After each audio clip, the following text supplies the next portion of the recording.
তার চেয়ে ভালো কথা কার হতে পারে, তার চেয়ে উত্তম কথা কার হতে পারে, যেই মানুষকে ডাকে আল্লাহর দিকে। কার দিকে ডাকে? আল্লাহর দিকে, এবং নিজে নেক আমল করে, এবং পরকালে সে যখন বলতে পারি আমি একজন মুসলমান, কেমি কাল হাসরের ময়দানে আল্লাহ তাআলা জিজ্ঞাসা করবে না আমার পরিচয় আমি ইমাম ছিলাম, আপনার পরিচয় আপনি নেতা ছিলেন, এমপি ছিলেন, ডিসি ছিলেন, এসপি ছিলেন, যে যা ছিলেন না কেন, এটা আমাদের কোনো বড় পরিচয় নয়। আমাদের বড় পরিচয় হলো অকাল ইন্নানি মিনাল মুসলিমিন। আমাদের সবচেয়ে বড় পরিচয় হলো আমরা মুসলমান। কে গরিব, কে ধনী, আর কেউ রাজা, কেউ প্রজা, এই মতভেদ আমাদের কোনো প্রয়োজন নেই। আমাদের আল্লাহ এক, নবীও এক, আমাদের কাবাও একটা, তাহলে কোরআনও একটা, আমাদের ধর্ম হলো ইসলাম। কিন্তু আমরা বিভিন্ন দলে বিভিন্ন বিভক্ত হয়ে আমরা আল্লাহ এবং রাসূলকে বলেছি, আমরা বিভিন্ন দল মত আমরা করতেছি না। পরবর্তীতে ওই পরকালে ভ্রমণ করলে বান্দা আল্লাহ রাব্বুল আলামিন প্রকৃত মুসলমান যে সন্ধান সার্টিফিকেট দুনিয়াতে অর্জন করতে পারে, আল্লাহ রাব্বুল আলামিন আপনাকে সার্টিফিকেট অর্জন করতে পারলে আল্লাহ রাব্বুল আলামিন আপনাকে আমাকে নাজাতের ফয়সালা করে দিবে। জোরে বলে সুবহানাল্লাহ। এর বিনিময় আল্লাহ তাআলা রেখেছে জান্নাত। এর বিনিময় কি রেখেছে? ওয়াকালা ইন্নানি মুসলিমুন, যে বড় পরিচয় হলো আমি মুসলমান। এই মুসলমানিত্বের মধ্যে যদি আমরা থাকতে পারি, এই মুসলমান হয়ে আমরা কবরে যেতে পারি, তাহলে আল্লাহ তাআলা আমাদের জন্য জান্নাত রেখেছে। জান্নাত হলো 8টা। জান্নাত কয়টা? 8টা। জাহান্নাম 7টা। তাহলে এই জান্নাত যেতে হলে জান্নাতের কাজ আমাকে দুনিয়াতে করা লাগবে কি লাগবে না? কথা বলেন, লাগবে কি লাগবে না? লাগবে। তাহলে প্রত্যেকটা কাজে, প্রতিটা নিয়তে আমি আল্লাহকে ভয় করলে আল্লাহ তাআলার কাছে আমরা যদি যে সার্টিফিকেটদারি মুসলমান বলছেন হাক্কা তুকাতিহি ওয়ালা তামুতুন্না ইল্লা ওয়া আনতুম মুসলিমুন, যে আল্লাহ তাআলা বলেন সত্যবাদী মুসলমান হয়ে তোমরা মৃত্যুবরণ করো। তাহলে এই সত্যবাদী মুসলমান না হয়ে আমি যেই মুসলমান, কালিমা পড়ার সময়, মৃত্যুর সময় কারো মৃত্যু হবে পানিতে ডুবে, কারো মৃত্যু লঞ্চ স্টিমারে আগুন লেগে, কারো অ্যাক্সিডেন্টে মৃত্যু হবে। কেউ কিন্তু কালিমা পড়ার নসিব হয় না। অনেকের মহস্য অবস্থায় জবান আল্লাহ তাআলা বন্ধ করে দেয়, কালিমা নসিব হয় না। এটা কি সত্য না মিথ্যা?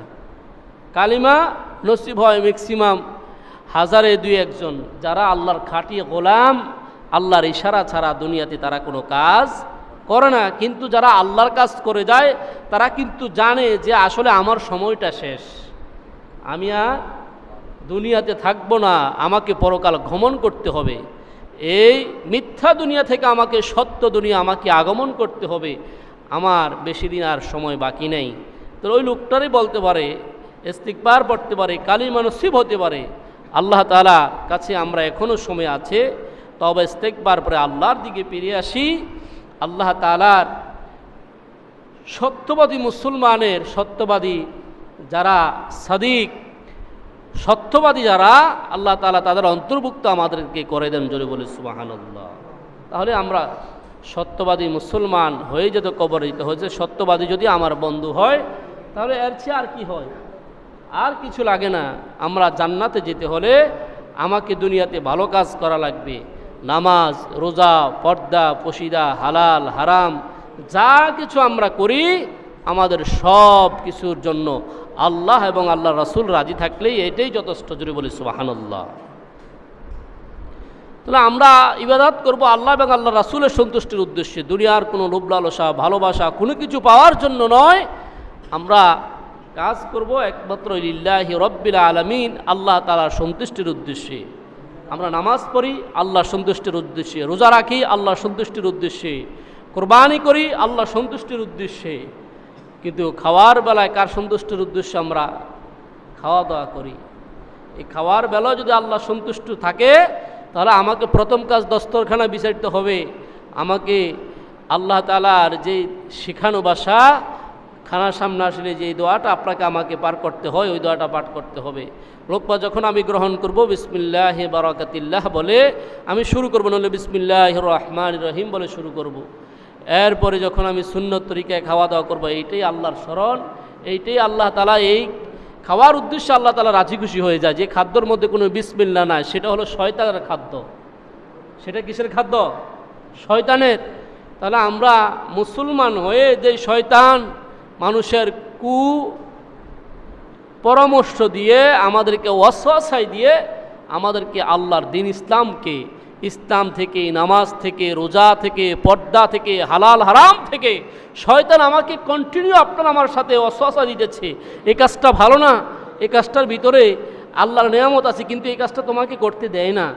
কিন্তু আসলে এই শয়তান আমাকে কুপরামর্শ দিয়ে, কুকথা বলে, খারাপ কথা বলে, ওয়াসওয়াসা দিয়ে আল্লাহর কাজ থেকে, ইসলাম থেকে, কোরআন থেকে, হাদিস থেকে আমাকে বিমুখ করে দূরে সরাই দিতেছে শয়তান।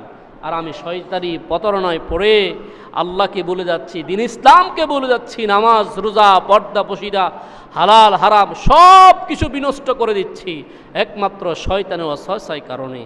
তাহলে আমরা ওই শয়তানের পরামর্শ, শয়তানের সুকাজ, যেটা শয়তানে আমাকে দেখতে পারে না, আমরা ওই কাজ থেকে বিরত থাকি। আসলে দেখেন ম্যাক্সিমাম মানুষ এখন, আমরা এই বর্ষাকালে আসতেছে, বিশেষ করে যুবক ভাইয়েরা এখন যে একটা মডেল শুরু করছে, যেটা না করলে না হয়, বক্স লাগাইয়া নৌ ভ্রমণ আমরা শুরু করি, এটা কিন্তু আসলে সমস্ত শয়তানের সাপোর্ট ছাড়া আর কিছু নয়। আমি কিন্তু মুসলমানের সন্তান দাবি করলাম। আপনি সফর করেন, সফর করা কিন্তু সুন্নাত। সফর করা কি? তাহলে বক্স লাগাচ্ছেন, এটা কোন নবীর সুন্নত লাগালেন? ডিজে ফাটি লাগালেন, ধাম ধুম লাগালেন পানির ভিতরে। এই পানির ভিতরে আল্লাহ তাআলা ইচ্ছা করলে এটা ডুবাই আপনার ওখানে মৃত্যু দিতে পারে। তাহলে আপনি কালিমে নসিব কিভাবে হবেন? আপনি কিভাবে মুসলমান দাবি করেন?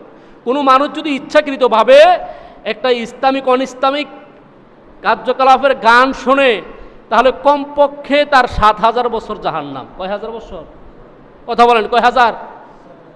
কত হাজার? 7,000। তাহলে ইচ্ছাকৃতভাবে যদি কোনো মানুষ, মুসলমানের সন্তান এই কার্যকলাপে লিপ্ত হয়, যদি আল্লাহর কোরআন সত্য হয়, রাসূলের হাদিস সত্য হয়, তাহলে এই কথাটাও সত্য।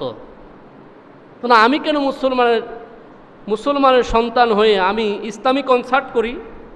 তাহলে আমাদের আর এখানে কোনো বাধা নাই। বাধা আছে? নাই। আপনি যেখানে যাবেন সেখানেই প্রত্যেকটা দিন ঈদের আগ থেকে শুরু পর্যন্ত চলতেছে। ভ্রমণ করা সুন্নত, কিন্তু এখানে ডিজে পার্টি লাগান কিন্তু সুন্নত নয়। এটা আমি সম্পূর্ণ অনিসলামিক কার্যকলাপ করতেছি। আসতেছে হিন্দুদের পূজা, আয়োজন করবে হিন্দুরা, এটাকে আঞ্জাম দিবে মুসলমানের সন্তান। এটা নামদারি মুসলমানের সন্তান। প্রকৃত কোনো মুসলমানের সন্তানেরা এসব কার্যকলাপে শরিক হতে পারে না। আল্লাহর হাবিবকে একদিন গানের মধ্যে নিয়ে যাওয়ার জন্য সমস্ত বন্ধুরা একত্রিত হলেন। চলো মুহাম্মদ আমরা গানে যাই। আল্লাহ তাআলা বলছে যে স্বীকৃত মুহাম্মদ তিনি একজন পয়গম্বর, তাকে কিভাবে জান্নাত, তাকে কিভাবে গানের মধ্যে নেওয়া হবে? এটা কি কেউ মানে নিতে পারে? আমাদের নবীকে গানে নিবে একথা যখন বললেন, বন্ধুরা যখন প্রচারণা দিলে শয়তান ওয়াসওয়াসায় পড়ে।